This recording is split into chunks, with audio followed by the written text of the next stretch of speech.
A man complete 5/7 of A job in 10 days। একজন মানুষ 5/8 5/8 অংশ কাজ করেছে 10 দিনে। অ্যাট দিস রেট, ওই রেটে how many more days will it take him to finish the job. তাহলে বাদ বাকি কাজটা শেষ করেছে কতদিনে আমাকে বের করতে বলছে। দেখেন কাজ কিন্তু ভিন্ন। প্রথম কাজটা কি ছিল 5/8 পার্ট, বাট পরের কাজটা কত ছিল এটা আমরা জানি না। পরের কাজটা আমরা কিন্তু এখানে বের করে নিতে পারি। আমরা এখানে রিমেইনিং পার্ট বলে এখানে বের করতে পারি। 1 অংশ থেকে 5/8 অংশ আপনার হয়ে গেছে, তাহলে কাজ বাকি আছে এখনো কিন্তু আপনার 3/8 অংশ কাজ বাকি আছে। এটাকে আমরা আবার সেই এটিকিউ দিয়ে কাজ করতে পারি। একটা হলো 5/8 অংশ কাজ, একটা হলো আমার 3/8 অংশ কাজ। আমরা দেখছি কাজ দুইটাই কিন্তু ভিন্ন কাজ। প্রথম কাজটা করেছে 10 দিনে, আপনি এটাকে যদি 10 দ্বারা ভাগ করেন 1 দিনের কাজ হয়।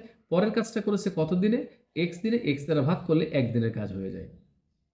দেখেন আমরা প্রথমে দুইটা কাজ যদি ভিন্ন হয়, দুইটা কাজকে আমরা দুই পাশে দাঁড় করালাম।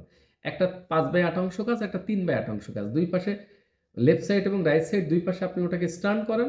করানোর পরে 5/8 অংশ কাজ করেছে কত দিনে, 10 দিনে। 10 দ্বারা ভাগ করলে 1 দিনের কাজ। 3/8 অংশ কাজ করেছে কত দিনে, x দিনে। x দ্বারা ভাগ করলে এখানেও আমরা 1 দিনের কাজ পেয়ে গেলাম।